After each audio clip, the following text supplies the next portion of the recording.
This is the Mountain and Prairie Podcast. I'm Ed Robertson. My guest today is Kristine Tompkins. Kristine is an iconic conservationist, the president and co-founder of Tompkins Conservation, and the former CEO of Patagonia. For 3 decades, she's committed to protecting and restoring wild beauty and biodiversity by creating national parks, restoring wildlife, inspiring activism, and fostering economic vitality through conservation. Kristine and her late husband, Douglas Tompkins, have protected approximately 14.8 million acres of parklands in Chile and Argentina through Tompkins Conservation and its partners, making them among the most successful national park-oriented philanthropists in history. To give you a frame of reference for exactly how much land 14.8 million acres is, Yellowstone National Park is just over 2.2 million acres. So the scale and scope of Tompkins Conservation's impact is truly mind-blowing. Kristine's amazing life story was beautifully told in the 2023 feature-length documentary Wildlife, which I highly recommend and can be streamed on Disney+. She was also awarded the Carnegie Medal of Philanthropy, and she recently gave her second TED Talk, which will be released in the coming weeks. She's been featured by pretty much every media outlet you can imagine, so I was honored that she took time out of her very full schedule to chat with me. Tompkins Conservation has published multiple books about its groundbreaking conservation work in South America. The most recent book is titled Patagonia National Park, Chile, which tells the story of the park's transformation from a former sheep ranch into one of the crown jewels of Chile's national park system. Featuring stunning photography by Lynn Wadehofer and essays by Kristine, the former president of Chile, Michelle Bachelet, Yvon Chouinard, and many others, this coffee table-style book is equal parts inspiring and educational. It's the kind of book that you proudly display on your shelf and find yourself revisiting for years to come. I met up with Kristine at her California home, and we had a fun and fascinating conversation about everything from the book to leadership to the growth and evolution of Tompkins Conservation. We talked about optimism versus pessimism, the difference between contentment and happiness, the importance of having a relentless work ethic, living an extreme life, and operating as if you have nothing to lose. We also talked in detail about the challenges of creating Patagonia National Park, balancing rewilding efforts with the need for economic vitality, and how the conservation lessons learned in South America can be applied to conservation efforts here in the American West. There are even a few brief appearances by our 2 very sweet pups who sat with us during our entire conversation, so I know all you dog lovers out there will surely enjoy hearing from them. I could go on and on about all we discussed, but I think the best thing for me to do is to be quiet and let you hear it all straight from Kristine. The new book, Patagonia National Park, Chile, is available right now at patagonia.com and available for pre-order wherever you get your books. Follow the links in the episode notes to learn more. A huge thank you to Kristine for inviting me into her home and for being so gracious and generous with her time. And another huge thanks to the teams at Tompkins Conservation and Patagonia Books for the opportunity. Thanks so much for listening. Hope you enjoy. Well, thank you, Kris. I love being here with you. I'm admiring all these books you have. They're beautiful, and that was one of the questions I want to start with. And I'm going to recycle a question I asked your old compatriot, Vincent Stanley, when I talked to him. You have made, you're at the forefront of storytelling in so many ways. And you've even had a feature-length documentary made about you. You have all these wonderful videos and films about the work you all are doing, yet you continue to come back to books. And you've published so many books through Tompkins Conservation, and then you promote a lot of other books associated. And so after all these years and technology increasing, why do you keep coming back to books? Oh, I think books can be as shallow or as deeply written and felt as the author is. But I love the tactile quality of books. I love the fact that you enjoy one, or even if you don't enjoy one, you have them. They are part of your story. I collect old books. I collect authors whom I have loved since I was young to the ones who I hear about as a 73-year-old. So there is it's not an authority because they can also be shallow and frivolous, but I love paper. That's the other thing. I love typefaces. I'm a graphics person, so I I love the way that books come together, and I can't imagine a room in a house where I live where there isn't some presence of a library of some sort. We're the same way. I have books everywhere. I have them hidden in my car. Yeah. I have them under my beds.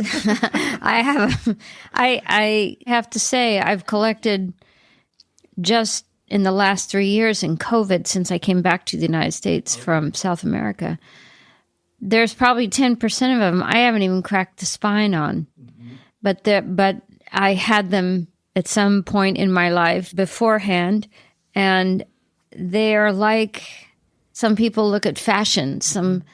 They're a necessity. It's a tactile necessity in my life. I like to keep them up on shelves. I mean, they serve in a way the same role as like photos or art or like family photos, and they remind me of things I've loved learning about. And now, because of this podcast, I mean, the crazy thing, like Rick Ridgway, we were talking about him before we started recording. His book is on my desk, and I had the pleasure of meeting him and talking to him about the book. And so it's kind of like, it's a lot more than just something to read to me. And I get kind of hyped up when I go in a bookstore and almost like anxious because there's so much I want to read. Yeah, I need a forklift most of the time. If I go into a real, like, there's a bookstore in Seattle that can't remember the name of it. It's quite well known. And really and truly, you can get lost in there and never come out again. All right. Well, we got a lot to talk about. So let's go. We're wired exactly the same way with that. So the occasion for this is the newest book about your work down in Chile specifically.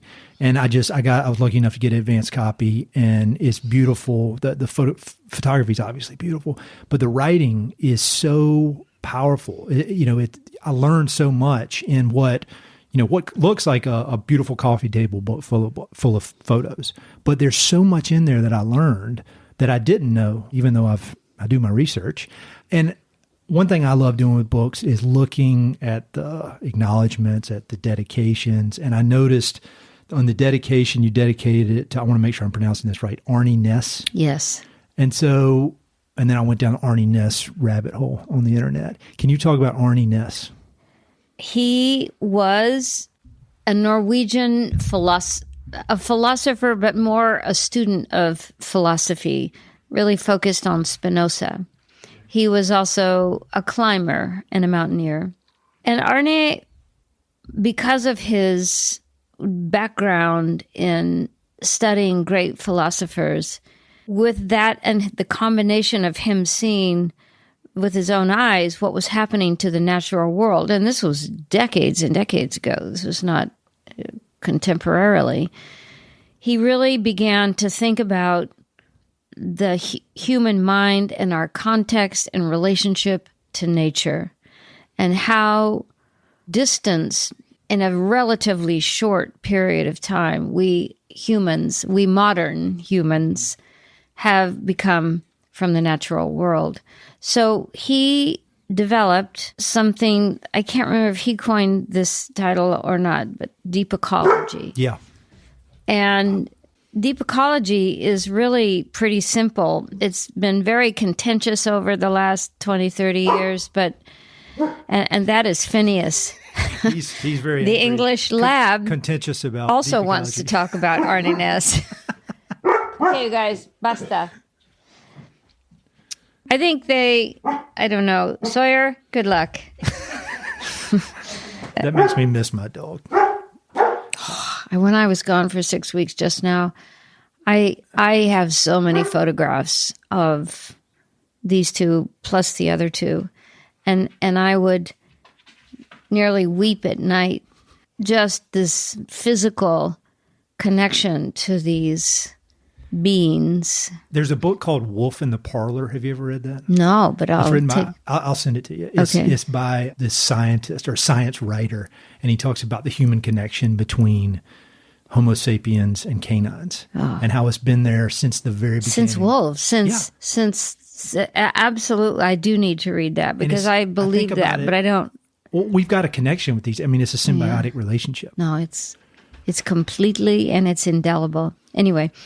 So Arnie Næss was trying to find a way of thinking, a way of being that could, by simple philosophical precepts, but also cultural precepts, to reattach ourselves to nature in our actions.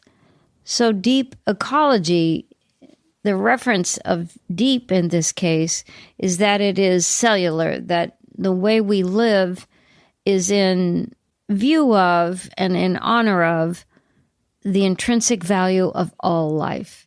And for a long time, it was considered anti-human and baby killers and extremely threatening to Western culture. But really, in my way of looking at it, and I think most people who really understand it, it is simply to say that yes, all life has intrinsic value. And if you believe that, if you actually believe that, then you become or need to become conscious of everything we do and the rippling effects that has out into the universe of all life. Universe not in the woo-woo sense, but really here on Earth. And Arnie Næss was also a good friend of ours, and he was a very close friend of Doug's. And as an 80-year-old, they went down into Escalante Canyon in the western states here and did a difficult week to 10 days down in the Escalante. And it really bonded them in a way that was almost father-son, but also kind of imbuing Doug with a deeper sense of who Arnie Næss and the complexity of Arnie. And through that, Doug met Sigmund Kvaløy, and another Norwegian, a farmer activist, really led the campaign to keep Norway out of the EU. That was probably 30 years ago now. But it really set Doug on a certain trajectory as he was coming out of the antithesis of all this in the fashion business and so on. He really caught on to a kind of beacon of original thinking that he really came to understand and try to live by. Sure. One of the things that struck me about your book and the documentary and really everything I've read is that you and Doug, you're the figureheads of this organization, but it's almost like you've been out gathering all these great ideas and then all these great people, and you're so quick to never to take credit and give credit to everybody else. Like it seems like with the idea of the deep ecology and dedicating the book to Arnie, and then in the back of the book there's a list of probably 1,000 people that have helped, that have played a role in this amazing work that y'all have done. And I had the headmaster of my school when I was in high school was a military guy, and he said, "You want to know how to be a good leader? You give away all the credit and take all the blame when something goes wrong." And I feel like that's Amen. What y'all do. I mean, I feel like that's exactly what y'all do. Well, we have always pushed back, and it's especially with the film coming out and Doug's death. So much of what we've done over the last 50 years was sort of the Doug and Kris show. And we rejected that from the very beginning because you can't possibly create national parks. You can't bring jaguars back. You can't do anything without a team. Mm-hmm. Just forget it. So it's something I've never understood, especially with projects at this scale and the things we've been able to do, whether in business or conservation, that you wouldn't start with the people who are the authors of it. Yeah. Beyond Kris and Doug. There's a quote, sorry, read your beautiful writing in my Eastern North Carolina accent, but it says, "What does it take to transform one of Chile's largest working estancias into a new national park? It takes everyone who believes that we are bound together by love of life itself, by the understanding that it takes a village to create something that belongs to every member of a nation, but that also has global impact, conveying the profound belief that all life has intrinsic value." You're a great writer. Well, when you lean into something and you've lived it, the good days, really bad days, all the mistakes we've made and the fortunate successes we've had, then when you write from a completely humbled and grateful point of view. Well, and then also in the documentary, there's a point where you said, soon after Doug's death, you just said, I got nothing to lose. And I feel before we started recording, you said, I'm very direct and I'm very transparent. And I think when you have that and you're not scared, you can write, and you've done some really powerful stuff and you got a great team around you. That's kind of the perfect combo. Yeah. I think, growing up, I think our father, a lot like Doug, he taught us to pick a line and be great at it and not have fear. And that very few people, I think, get to grow up with, honestly. Most of us are packed in fear by the time we're teenagers, and wherever that comes from, can be from all sorts of avenues. And I have been so fortunate because in my family life, in my business life, and with Doug and conservation, I've never had any red lights out in front of me. Mm-hmm. Now that's an exceptional but truthful statement. Well, I feel like a lot of that, some of that is your personality. You strike me as, if you had to boil down a lot of the work you've done, whether it's conservation or business, you're an executor. You're going to get stuff done. I'm really at my best when I'm paired up with an entrepreneur, because I'm a hand wringer. I'm brave, but I'm a hand wringer, and I want the trains to run on time. And you send me out to go get the North Star, and I'm going to bring it back. Yvon Chouinard, the founder of Patagonia, Doug Tompkins, North Face, Esprit, and these guys, this is where I really learned to grow my little spine. I met Yvon when I was 15. These guys, neither one of them, and they were very close friends. The size of the business, that never mattered to them. They wanted to be great.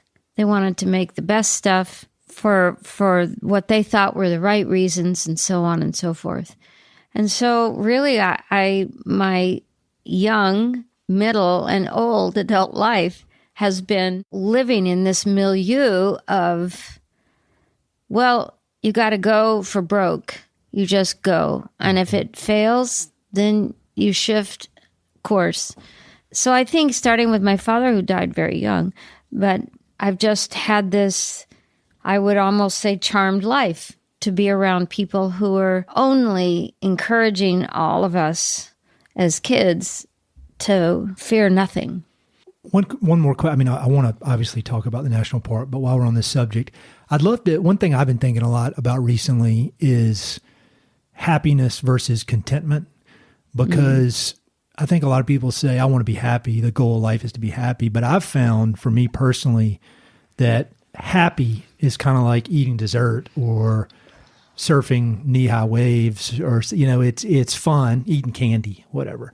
But where I get the real value in my life is from the hard stuff and the stuff that gives me a whipping and I don't like it in the moment. And I feel like a lot of your life has been, most people, it would break most people. Down, when you guys were early in your work in Patagonia, the bug in your phones, the fun, it's kind of funny about, well, they say we were going to put American bison down here instead of cows. But they were doing really aggressive stuff. Oh, no, it was serious, strafing really serious. Our houses with naval jets and death threats. And then, it was honest. And then this recent chapter, after Doug's death, I would think a lot of people would just say, I can't do it. I give up. I want to do something easy. But you've just continued it to ramp it up and it's harder and harder. But I would imagine that there's just this contentment and happiness that comes from this extreme hard work. How do you think about, you may not That's what I've learned with a lot of really... No, I do think about those things. And this is how I look at it. Happiness to me is like a fast twitch muscle. Contentment is a slow twitch muscle. That happiness is, we just last Thursday signed into being a new national park in Chile. I saw that. And then Guy got on the plane and came to California. So that's a fast twitch point of happiness because there's so much other work that has to be done to really manifest this new park into being. But the contentment is the long thread that trails where you are in your life, and it's the one that pulls you forward. So there's so much that y'all have done over such a long period of time, and I was glad that the occasion for us meeting is this book because it kind of puts some constraints. But I really do think that Patagonia National Park and its development is, I mean, it's really I'm a former MBA, so excuse me. It's a case study that really has lessons that kind of overlap with a lot of the other stuff you've done. And so could you just kind of give a brief overview of when y'all found, I want to make sure I'm saying it right, Valle Chacabuco? Good work. All right. I took Spanish for like 8 years. That's the best I can do. Not bad. Worth all that tuition. So could you just tell a bit about when you all discovered that place and knew it was for sale and kind of the process of buying it and the first few years? Yeah. Really, within the first couple years that Doug and I were living down in this roadless area in Chile and getting around in bush plains and stuff, we started taking the month of April off because we were working really hard, and we would drive down even further south into the Patagonia region, and we would cross this valley called the Chacabuco Valley. And in 1994, we were out camping, bathing in the river, setting up our tent, cold. It's late fall at that point. And we just were sitting outside our tent and said, my God, there are very few places like this. This should be a national park someday. Ha, ha, ha. Really think about it too much. And then that bug stuck in our heads, and we talked to the owner of the estancia a few years later, had him come up to Pumalín Park, which was by then pretty formed, and tried to talk him into donating the estancia, which was 176,000 acres. That was the first purchase we made. Anyway, he didn't want to donate it as a park, so we sat on it and sat on it. He never wanted to sell it, which, of course, was fine. And then one day, his brother, who was the manager of the estancia, called me looking for a job. So I thought, oh, that tells me something's on the move. Yeah. And that's how it started. And it was a very contentious kind of bidding war over it. It was in the press every day because it was the Tompkins, and ranchers wanted it to stay. It's one of the biggest estancias in the country. It was very contentious. And then finally, we lost the possibility to buy it, and I was crying, and Doug says, Bertie, it's never over. Yes, it is. I'll never go back. He said, no, Bird, it's never over. And he gave me the strategy to go back in there when it was essentially over, and we were able to buy it the next day. The next day? Yeah. It was not over. That's another thing he taught me, Bird. It's never over. Wow. Within 4 months, I went down there in the middle of winter with two members of the team in Chile, and we took the keys over, and we owned a giant estancia with 25,000 sheep on it. And of course, 3 months later, there were 50,000 sheep on it because it was notes. That's crazy. And we started from there. Well, and then you make it very clear, pretty much everywhere you speak about this, that buying is the easy part. Then then the work begins, and y'all have taken that to a whole new level. But one question I have about that though, so my wife, she's the brains of the operation in our family, and she spent a lot of her career in education and international development. And then I was in the conservation world for a while, and one of the things that we both discovered is that in order for these things to be successful, any sort of initiative, conservation initiative, human rights initiative, there needs to be local buy-in. There needs not just buy-in, but almost led by the community. But it seems like there were several times through your journey in conservation where it wasn't quite clear because there was so much emotion. And like you said, people bringing up, well, the Tompkins are buying it, and there was suspicion. And so how did y'all balance that of thinking, we're here to serve and we're here to do what's best for this beautiful region of the world, and gathering the support and the knowledge and the input from the local community when you had it was a minority, but a loud minority complaining about it or going against you? Like, how did you measure that in your head? Did you ever just think, wow, they don't want this. Maybe we should pack it up? We never thought about packing it up, but we missed something essential when we first got started. We needed to understand and then remember that we were our guests when we arrived someplace. You can't just parachute in to a territory, and we were buying up on a massive scale in terms of land. You can't just parachute in and everybody's going to love it because you're creating jobs and you're conserving the jewels of a country. All those things may be true, but they're not primary. You have to go in and earn through hard work a lot of time that we are good neighbors. We grew up as kids having to be good neighbors, and we believe in that to our dying day. And what does that mean? It means being fortunate to hire the people who are the geniuses of the place, that they are the ones who really know the territory. They're the ones who know every square inch of these territories. And you have to honor that, and you have to be humble in the face of this.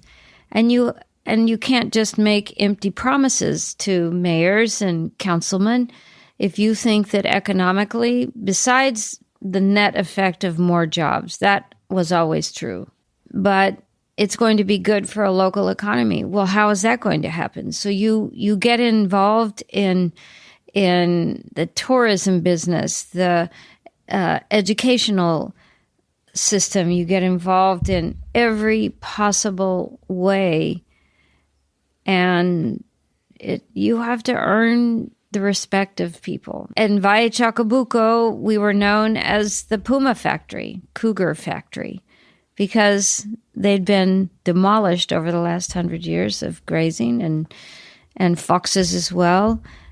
And it's a process, but never underestimate your secondary position in the first 10 to 15 years, maybe 20 years of a project.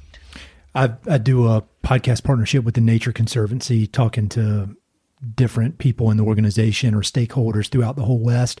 And the common theme of every single one of those episodes, no matter how cutting edge the project is people and its relationships. And it could be the fanciest science you've ever, but it doesn't matter one bit unless the local people are not only buying in, but leading it, Yeah, they have to author a lot of what you're doing that you don't understand at first, not because you're a haughty person or you're self-delusional. It's because where we work, almost 90% of it is small, very small villages to small communities. So you have to know that you are not the top dog on the pole, and you have everything to learn. Yeah, that humility. You better have it.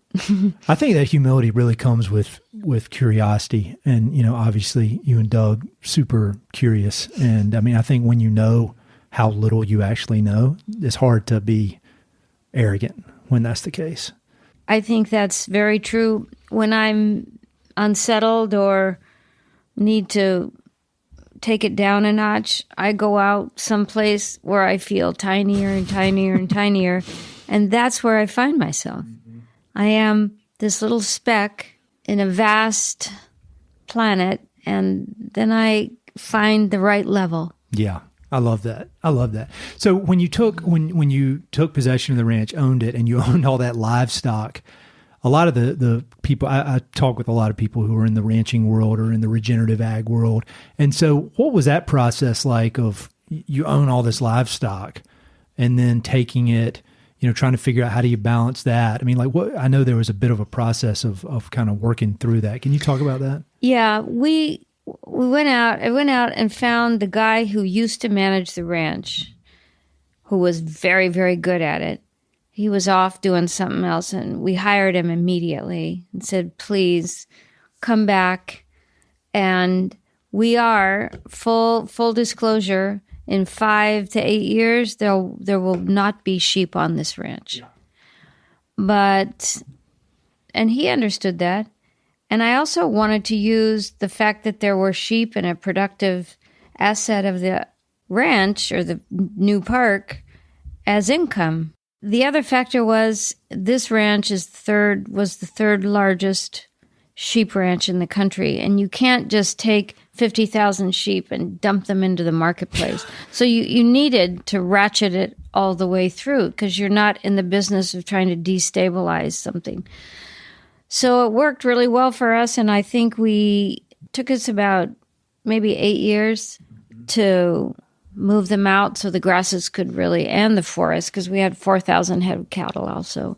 So just little by little, the waves of them would leave, and the forests and the grasslands began to find their way back. One of the things I learned in the book that I just didn't know, I hadn't made the effort to look into, was you were talking about in one of the essays in the book, the author of that essay is talking about the history of Patagonia and how it was basically this wild wilderness. I think they called it the term was a peopled wilderness.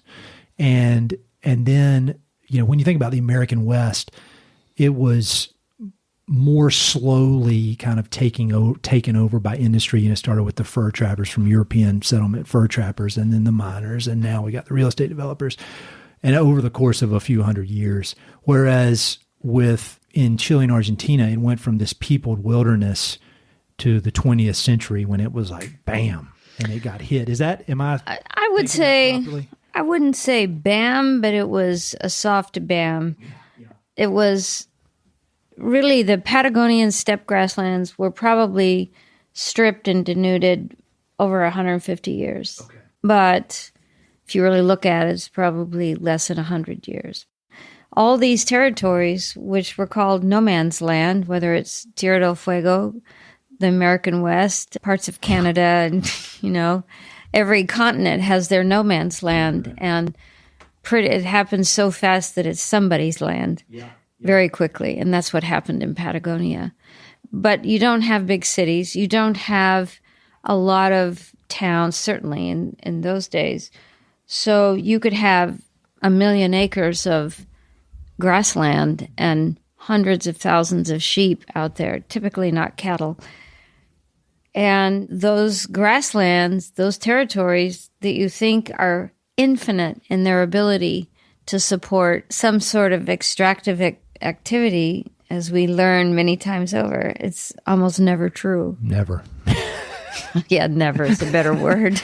Well, whatever the limit is, we humans will push beyond that. Yeah. I mean, that's just... I'll jump all over the place, sorry. That's But okay. are you a optimist or a pessimist, or how would you describe yourself? Oh, I fall to the pessimistic side. Do you really? I would say the pessimistic, consistent pessimism. I'm not that, but I am not a wild-eyed optimist. What was Doug? How would you describe Doug? Same, just like me. Well, how would you describe Yvonne Chenard? Just like us. Yeah, that's what it seems like. I mean, there's a scene. I as a hobby, I study the collapse of human civilizations, like Jared Diamond stuff, and others, but a lot of Diamond stuff. Which, of course, now is there's always a new generation of how people look at history, but still the thread is the same: that we humans have a propensity to shoot ourselves in the foot over and over and over again. And as we become a globalized planet, the impact of that is ever more expansive. So I am not optimistic, certainly not about this century. What specific people in the conservation world? I mean, you're just surrounded by so many impressive people, and your generation, amazingly through this podcast, I've gotten to know so many of them or met them, these people that really set the path in the environmental movement and the conservation movement, whether that's actually doing the work on the ground work or guys like Doug Peacock, up in Yellowstone, across the board. And when you look at the next generation coming up, because that's, in the end, that's who's going to take the mantle and have to go with it. Gives you optimism? I mean, there's so many, whether it's filmmakers or people actually doing the work.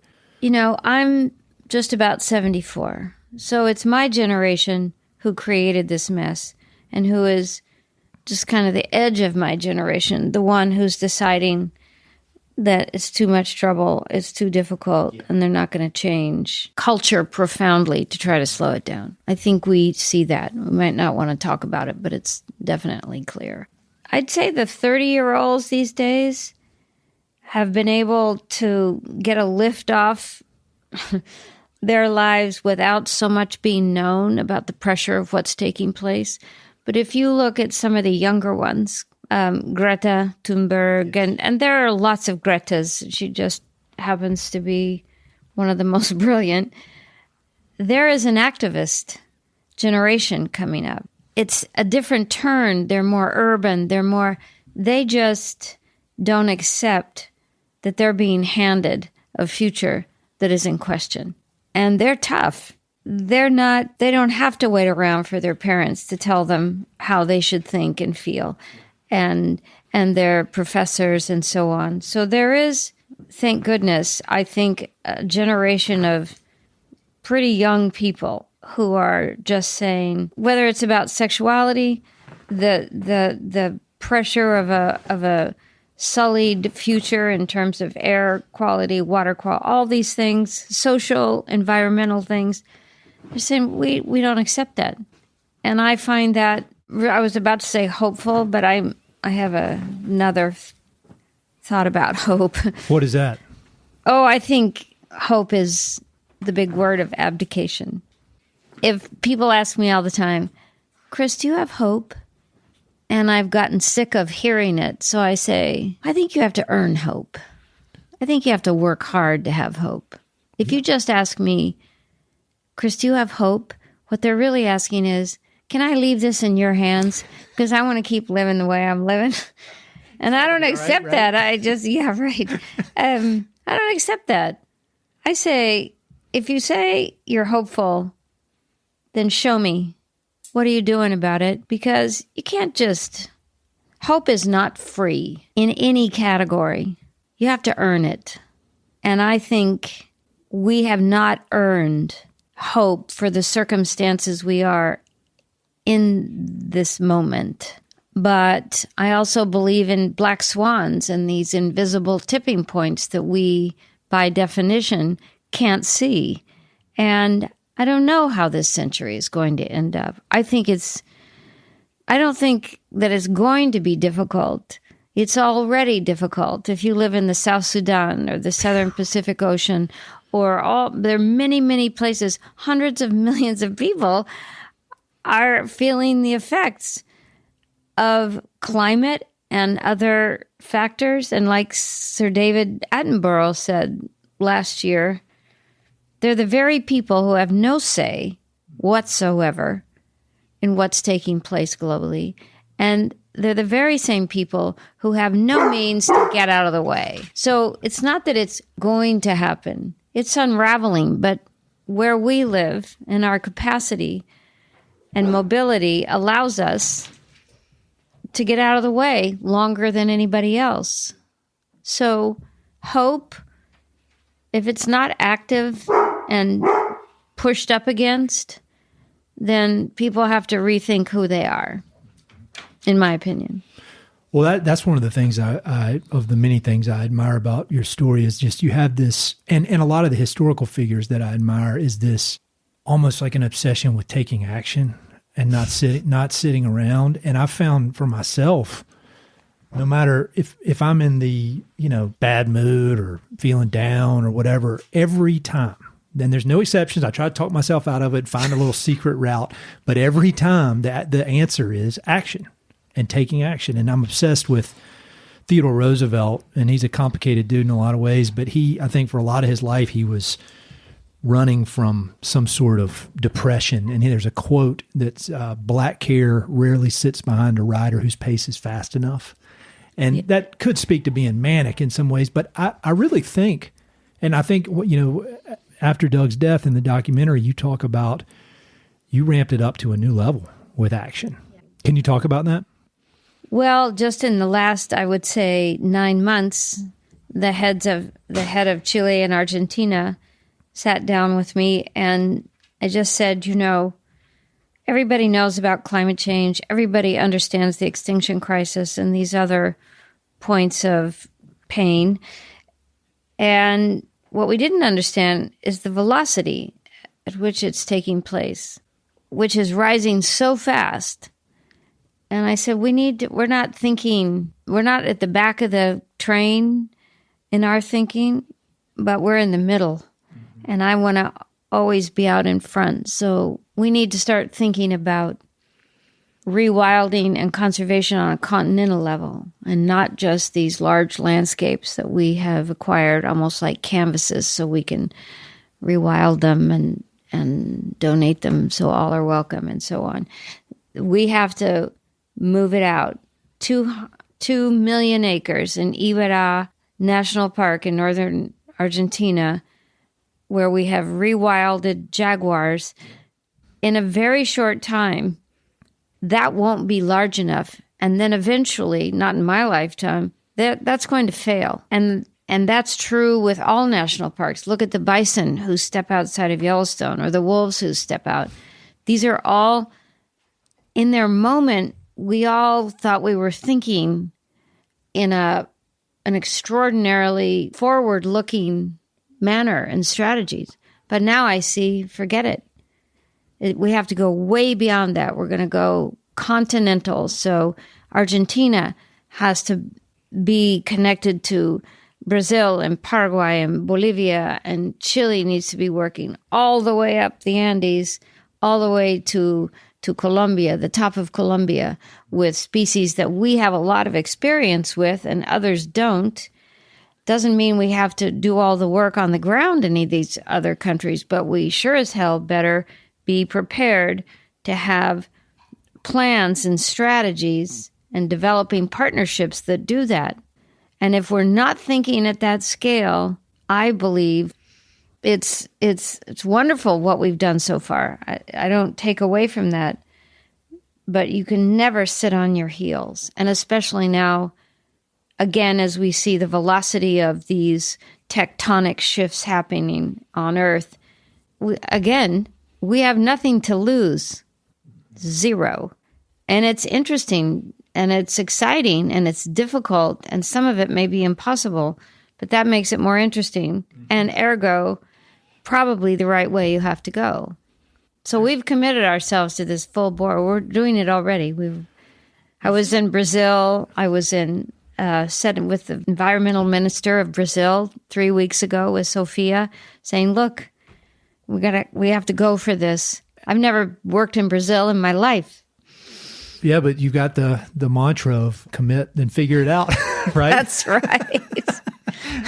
Well, how do you even begin to prioritize, where you're going to direct the resources and energy and manpower and, everything that, you've had all this great success, like you said. I mean, it's a wonderful success story, but now there are just so many different ways you could direct your energy. I mean, how do you personally, as the leader, decide? I mean, I would think it would just be overwhelming. Like you wouldn't be able to sleep at night because there's so many crazy things going on, so many things that, some money or some resources could maybe help a little bit. Like, how do you strategize the best way for Tompkins Conservation to move forward? I mean, it seems like it would just be overwhelming. Is it just... I mean, I don't find it overwhelming because... that's what I was going to say. You seem so calm. Because I think I've been doing this all my life. We're very honest about ourselves. What do we do really well? And what should we stay out of? What we do really well is strategizing something like this. How do you move from large national park as a strategy into continental rewilding? So we break it down pretty fast. Okay, in the Argentine case with the other three countries, and Brazil is half of the South American continent. How do animals travel? They travel by rivers. We have the biggest rivers, all of them really, on the continent. So we stick with what we do well. We're good communicators. We're very good strategists. We attract good people. I would just like to say that the more success you have, it's like a magnet. Yeah. And that's true with anything. So in both countries, we have these extraordinary people, and we all have the same vision. We want a world that is healthy, equitable, and that beauty is a driver. And ecological wholeness is essential. And if we just take that and we have 30 years of kind of a calling card, the things we've done already, we did the impossible. We brought jaguars back to a territory, huge territory, and now we've expanded that out to the west and so on. So when we meet someone like the environmental minister of Brazil, we're meeting her with giving her confidence that we know what we're talking about. You've got a track record. Do we have it all figured out? No, this is huge. But people want to partner with us because everybody brings their best to the table. And in the stuff we do, the conservation of large territories, developing the economic side of all of this, not just the programs or the strategies, but the communities, everything we were talking about earlier. And I just met our 12th president between the two countries, started working with the new president of Argentina 3 weeks ago when I was in Buenos Aires, because you work with everybody. It doesn't matter they're left, they're right. We have a line of sight, and we know that it takes the entire country to be successful. And failure is not if we fail at something, we still gained some ground. It might have been a meter. But if you fail at something, you hope that there's the smaller things that you're doing. But every time you fail at something, we just don't get stuck on that. You just look at it. Why did I make the wrong decision? How far off were we? Shift and keep going. We don't sit on things. We're good planners. We have very tight 5-year financial planning, of course, linked to projects. 10 years. This new one goes out 20 years. Does it really? It's done. I mean, I'm likely not to be alive when I can imagine all of this unfolding, and that makes me really happy because I want there to be a third and fourth generation of conservationists, biologists, rewilders out there. It's not about me. It's not about even Sophia and Carolina. It's the long view. Well, you've made it clear. I mean, everything is both implied and pretty clear in everything that I see that you say. It's not about us. This is I don't know, that leadership thing. I just keep thinking about giving away all the credit. When you see all the work that y'all have done on the bottom side of the globe, obviously super important, super impactful. But in my little world of conservation, when I was doing some projects, one of the best things we could do was figure out a way that the projects could be replicated in other parts. And so when you think about Like, for example, the American West, or like the from all of North America, I guess. What lessons have you learned that you think could be applicable to some of the conservation issues in the West? And it could just be broad strategic things. I think on the rewilding, the technical rewilding side, North America is a gold mine of potential for rewilding species, whether they're keystone or otherwise. And it is at the caboose of the rewilding train. There's just very little going on. And I look around, I came up because of COVID, thought I was going to be here for 2 months and have stayed 3 years now, although I go back and forth. And I look around thinking, God, if I was up here full time, there's so much that should be done. It's like some of it's low-hanging fruit, as they say, in rewilding and conservation.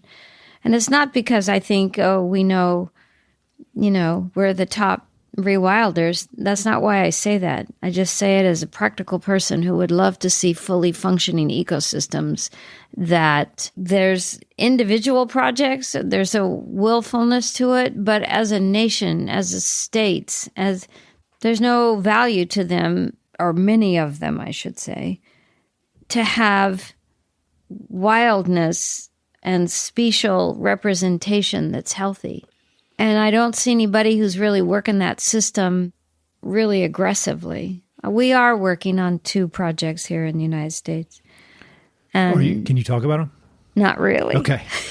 That'll be the occasion for I will part say 2. that they're keystone species. Well, that's exciting. I'm glad to know. How much, I came from the business world into the conservation world, slime bag business world, where I had to be really aggressive. And so but I found that when I came into the conservation world, that aggression's not the right word, but just this leaning in. You know what I mean? I don't know. You're the writer. You could tell me a better word, but I found that was very helpful. And then I'd look around, and not to disparage, but it seemed in most situations I was the only one that felt this kind of aggression and wanted to lean in. And I felt that I was able to accomplish things, the few things I did accomplish, a little quicker than most because of that leaning in. And do you think that's one of you and Doug's secrets is you came from the hardcore business world and got stuff done? I think that coming from the business world into conservation and rewilding gives you this focus and a certain relentlessness that isn't generally associated with conservation groups. Now, I know there are giant exceptions to that, definitely, of course, especially with the bigger organizations. But I do think that there's a discipline. You're focusing on this goal, and everything serves that purpose. There are a lot of attitudinal things that we come out of from a business standpoint, just running the finances and being very strict with budgets and having to train biologists in the field. How do you create a budget? What does it mean? Why does it matter?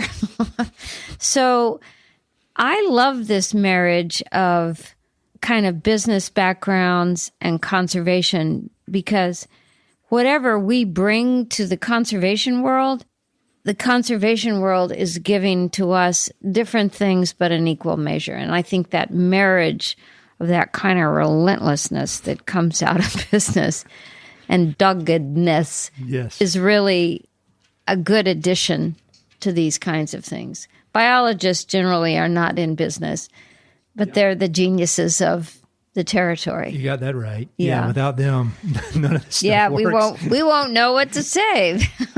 Going back to a topic you mentioned a minute ago, failure. I'm wondering if you have an example or kind of a favorite failure, because I think a lot of people look at you now and look at the work that is, quantitatively just off the charts successful, and they see, well, I could never do that, or she's so far beyond anything I could ever. But there have been times where you've gotten whipped, I would imagine. Is there over and over? I wish I had a video camera of your face. But does one come to mind particularly where it was a swing and a miss or a implosion that eventually led to success that you would have never imagined at the moment? Hey, pup. Yeah. There's some treats in the cupboard. No, they're bribes. There are bribes in the cupboard.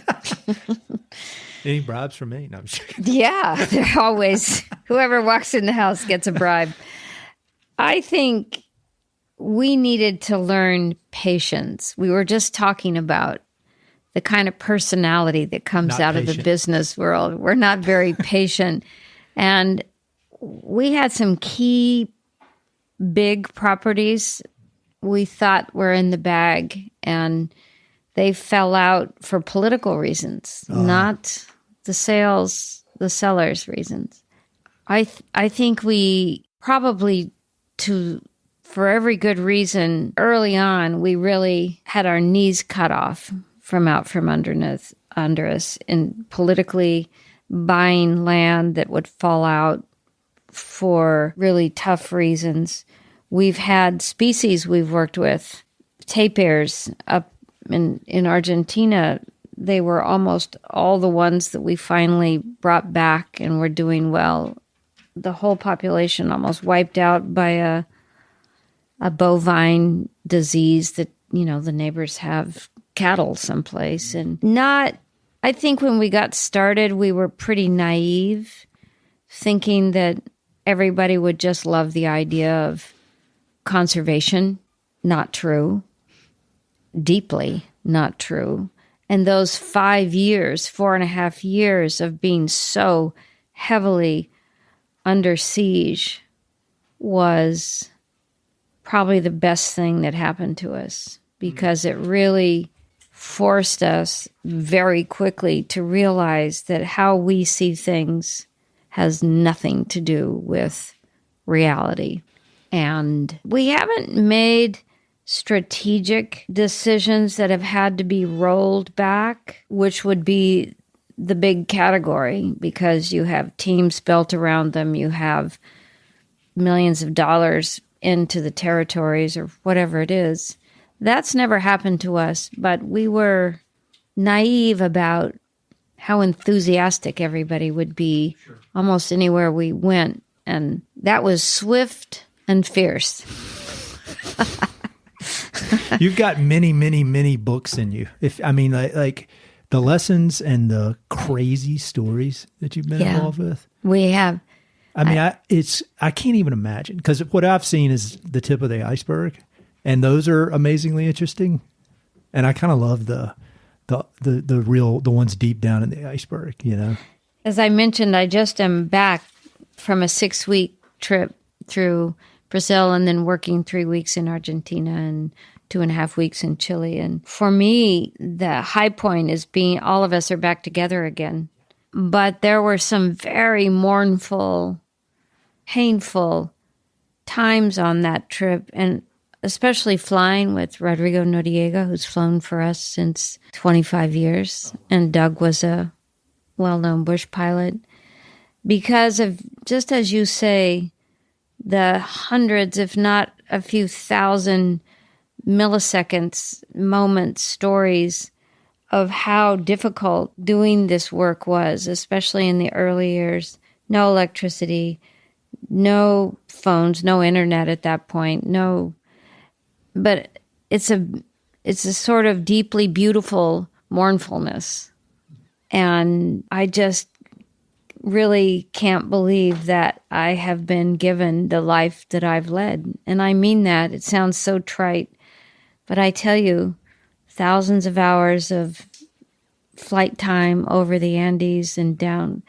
It's dangerous flying. Everything Rodrigo and I were not laughing, but remembering the close calls, nearly dying together, and certainly with Doug. I think it's the extreme nature of all of it, being in the extreme south. And maybe I think I've decided that they may just sit out there as the form of a few lives together in these decades, that maybe they're just going to whisper themselves out of existence. I don't know, because I find it very hard to write about them. Well, I've seen several places, and I believe you said it in the documentary, and I've seen it written, that you wanted a life of extremes. I mean, you wanted to be on one end or the other, and you're definitely out there. I mean, I never wanted, I always said I would rather live under a bridge or on the Champs-Élysées, but I never wanted to live in the middle. There's so much great wisdom there, though, and it's easy to say, and everybody, people can come up with a million excuses as to why they can't do it or shouldn't do it. But I think that operating system you have. But one thing I think that is at the base of your operating system, and tell me if I'm saying stuff that's nonsense, is like there's nothing to lose. Let's go as hard as we can. But there's this, at the core of what you do, there's a commitment to service and a commitment to leaving things better than you found them. And that seems to almost be below, more foundational than the all out, let's go, nothing to lose. Because there are a lot of people that have that same nothing to lose, but it's, I'm going to get as rich as I can and I'm going to, be the greatest investment banker in history. And so I feel like you've just got this thing, and I don't know where it comes from, of service first. Am I off on that? I think service first is often interpreted as cultural, societal service, which we believe in. But we have been kind of a service to beauty, and not superficial beauty, but the beauty of healthy human communities. I mean, actual healthy, thriving human communities and a thriving ecosystem. I think we are a service to those things. Yeah, happily so. But we get a lot out of it. It's not a sacrifice. So I never think of what's happened to us, what is happening, what will happen to us as a sacrifice. I think we're the luckiest people on the planet. So we have to be careful about, a lot of times service is at the cost of something from you personally. And for us, I think it's exploded our chests. I think it's what keeps our beating heart so strong, is that we won the lucky shot, and we've been able to work like this and still do it. And God, just when I was in Chile, we introduced the book that you're asking me about in Cochrane, which is this town next to Patagonia National Park. And it's in the community center week before last. And there it's packed. And in the back row, it's filled with former team members building that park and existing team members who are still there. And I was asked to get up and speak, and I looked across this room filled with people and those team members, and tears started rolling down my eyes because, and I said this to everyone, this is very moving to me because in 2005, I stood in exactly the same room with the same number of people, and everyone had a knife down the side of their leg that was going in my back. And to see now that we have paid our dues for being part of that community. We have the nation has that beautiful park, and the wildlife guys are from that town and I just said, I bow down in the presence of this visual confirmation of this cycle of life. I was very moved that 20 years later, almost to the day, I'm standing up there in front of those same people, and the knives had been put away, and there was just a partnership in something that I'll never forget. Golly, so powerful. I bet it felt like a dream, just like, is this, I don't know, because it's 20 years, but it's also 20 years work intensity that few people could really understand. And emotional intensity. Yeah. I mean, we had to build schools everywhere we were working for the kids of the team members and the whole infrastructure. Thing. Everything. I mean, everything. The figure it out thing is key. Then when you say commit, you do commit. Yeah, we commit. We've never let one go. Might have wanted to off and on, but we never let them go. And even after they're born, their national parks, everything else is done. They're like kids. they're like gum on your shoe. It's never over. Never over. We started this conversation admiring all these great books and talking about books. And when I think about this podcast, I think the driving force behind it is when I was 23. I've said this, forgive the listeners, you have to hear me say this all the time. But when I was 23, I was doing what I was supposed to do. And I was wearing a really cool suit and working at Merrill Lynch. And I would read Outside Magazine and read about people like you doing all this cool stuff. I was like, how do you do that? Like, I'm doing what I'm supposed to do. I'm wearing my suit. I'm got a cool job and good resume. And I would read about people like you and just, I wanted to be more like you, or more like Rick Ridgway, or more like Doug Peacock, whoever. Just these people that are kind of nuts. I mean that with the greatest respect, but you're doing your own thing. And one of the ways that I found was helpful for me back then and still is I love to find out what books have been important to you. And I know we could talk for 3 hours about that, but it doesn't have to be about conservation. It could be philosophy, history, whatever. But is there one or two or three books you could recommend? It's a big question for a reader like you. Oh, boy. I wish there was time to think about it and then tell you. I'm kind of gazing over. Well, since there's no film on the podcast, I'm kind of grazing around.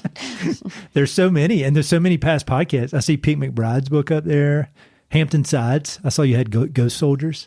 He's got a new one coming out in like 10 days about Captain Cook.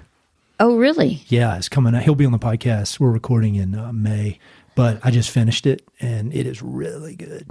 I have to say that for whatever reason, I became an Antarctic Oh, yeah, he's written a junkie. bunch about that, yeah. And so, of course, endurance I love that. is a big story for me, not just that book, but I love reading about what humans are capable of when it comes to physical suffering, ideological suffering. I think it's not that I identify with them because I'm a pup compared to all those guys, but I do find I'm very attracted to individuals. James Baldwin, for me, his essays, because here's a black man, homosexual in the 50s and 60s, brilliant, genius.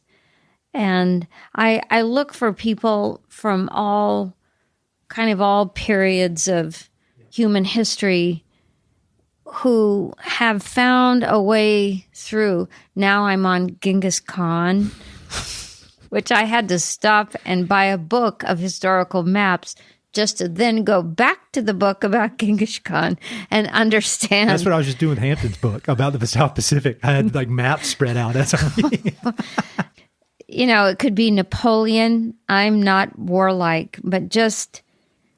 I don't know, Genghis Khan, Napoleon? Oh, no, Genghis Khan. Well, the reason I'm curious about it is and it has to do with my super interest in the collapse of human civilizations. That how did Napoleon fail? He expanded too far. He couldn't take care of all the fronts. Why did Genghis Khan eventually burn out? It took a long time. Why did the Khmer collapse in Southeast Asia, the Mayans in Central America? What is it about us that we expand out beyond our territories? And there are limits to that expansion, and it could be warlike, it can be a small community, and that's what really interests me in the arts and just in human. What is the nature of being human? And the limits to that we've been shown over and over again. I guess that's the category that I really enjoy. There's so much to be learned from that. And I'm with you on the toughness of people and just the human ingenuity. When you read about the Polynesians and the way they would navigate and the way they basically ran, they knew every island between, Hawaii down to New Zealand to Easter Island. And they had a whole different concept of how they didn't have 2D maps. It was this 3D. There's a book called The Sea People that I'm reading now about the Polynesian culture, and it's just mind-blowing. Well, it's beyond our comprehension, because as we had maps and now we have GPS and now we have, 3D maps, we shrink our own minds because we don't have to use them. We do. We're not forced to use them as the ancients were. And that comes at a cost. It does. I agree. I had my daughters scoping out a route on a paper map the other day. We were hiking because I said, you can't trust these phones. They rot your brain. They shrink the part of your brain related to. So I'm glad to have some confirmation. I wasn't just a crazy guy. When Rodrigo started flying for Doug and me 25 years ago, he had 200 hours as a bush pilot. And Doug would not let him use GPS, and it was very rudimentary GPS in those days. He had to fly line of sight and maps for another 250 hours, 300 hours before Doug would allow him to put a GPS in that plane. Why? Because down there, if you can't read the land, the water, the way, if you can't read the situation, you're not going to last as a bush pilot in the high latitudes, whether it's Alaska or down in southern Chile. So, well, you're the best. This is so great. This is just so, I feel like I'm talking to an old friend. I'm sure you get that a lot, but I really. No, I really. You don't need me coming in here, barging in your house, all this equipment, asking you questions, but you've been so gracious. No, I think it's interesting. And have you read The Wager yet? I saw it up there on your shelf. I started it and bailed out. Now I have to go back to it. Somebody told me, they sent me a message over social media the other day and said I should read it. And I've read some of his work, and he's like Hampton Sides in my mind. I wish there had been authors like that when I was coming along in college or high school, because I did all right in history, but it was a grind. And then I found these narrative historians that make it so fun. I was too superficial until I was late 30s, probably. Oh, really? Not superficial socially. Yeah. But I was reading, I don't know what I was reading, but these long kind of plodding stories about adventurers and, who's the best relator of stories is Rick Ridgway. And I know you're going to see him today. So ask him about the three men whom Sir Francis Drake had to leave on the western edge of the Straits of Magellan, which is where I'm coming from. Because that's where the new park is. That was just in my map when I was reading about Captain Cook. I'm very familiar now. And he told me this story, which I have related to so many people. And now I worry that maybe it really never happened. My name is going to be mud. Ask him about it today. Okay. I'll ask him. Yeah, I didn't start reading very focused. I was 31, I think, when I kind of got obsessed with the need to read. I mean, I'd always a decent student, but I wasn't obsessed with it. And now I'm just like, I came in here, I was just staring at all these books. There are 300 books sitting in a warehouse over here that I just don't know where to put them. Really? When we were growing up, 60s and 70s, a lot of our politics and history and came through the civil rights movement, Bob Dylan, the feminist movement, the peace movement, Vietnam was going on. So I wonder sometimes, I think it's a weak excuse, but I wonder sometimes that was such a mind-blowing moment in our young life. I didn't find the need or maybe even the space to think about a lot of the things that I think about now. I actually had him on the podcast, the historian Douglas Brinkley. Yeah, I've met him. Yeah, he's great. That was another weird moment with this podcast. Yeah. I mean, it's almost like he's got like a superpower for remembering dates and names. God. But his most recent book that I interviewed him about is about Silent Spring Revolution. It's about Rachel Carson and Silent Spring, and then how that influenced Lyndon Johnson, JFK, Nixon, and all that environmental. These guys are unsung. Yeah, they are. It's Nixon especially. I mean, and Johnson, but Nixon especially. You're right, Nixon especially. Yeah.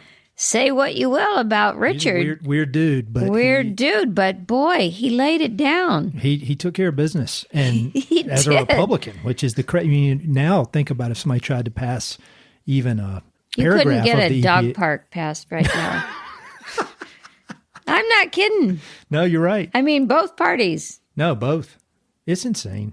That was It another is. thing. We're talking about It's business, tragic. conservation, and you're also, you operate in the political world too. That's all the time. One good thing though about conservation. I've had to go to DC and talk to elected officials, senators and congressmen, all that kind of stuff. And no matter the extreme, they're happy to see the conservation people come in because they can kind of, and at least with private lands conservation, land trust stuff. Yeah. I mean, they've obviously, they might smile. Some of them might smile to your face and then not help you out later, but I can believe that. It's nice. Yeah. Because I went cynical. I was like, this is a waste of time. What am I doing? And I can see some of my buddies in DC while I'm here, but it was one of the more inspiring times of my career. I'll be damned. Yeah. Who would have ever, I would never have guessed it. I wouldn't. Everybody thinks I'm so positive on this podcast, but I can be very cynical. And it was great. Thank all the gods for the land trust movement in the United States. Let the smaller, more local voices ring out. I agree. Because that's what they're doing. I agree. It's amazing. I find it, so did Doug, so inspirational. I mean, they're buying lands that are, sometimes they're really small, but that's what there is. That's that has to be saved. It's phenomenal. Yeah.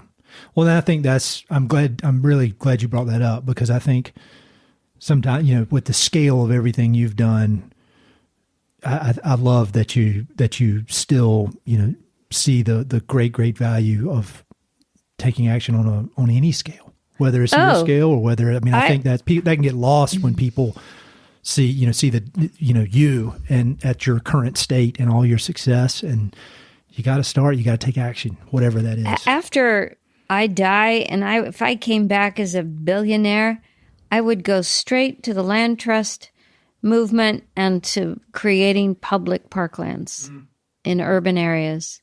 That's where you're going to influence the greatest number of people. Well, that's part of your whole rewilding thing is win the hearts and minds. And the only way to do that, the only way to get anybody to care, they got to fall in love. That's right. And they got to fall in love by being outdoors. Yeah. That's what happened to me. And I was at a great example of this, which blew my socks off. Just a couple months ago, I was asked to participate in the North American grasslands. Oh, yeah. Kind of kickstart. People think about forests in the United States, but not that many people think about grasslands. Or if they do, it's just the central Midwest. The grasslands are huge. And this woman from Iowa stood up and said, I'm here because I was invited to participate in this because what I do is I go to farmers in Iowa, which is, I think, 98% covered in corn. Yeah. Oh, yeah. Soy or something. It's crazy. And I asked them for 1 acre. 1 acre. And I think she's built it up to 5, 10 acres. I don't know.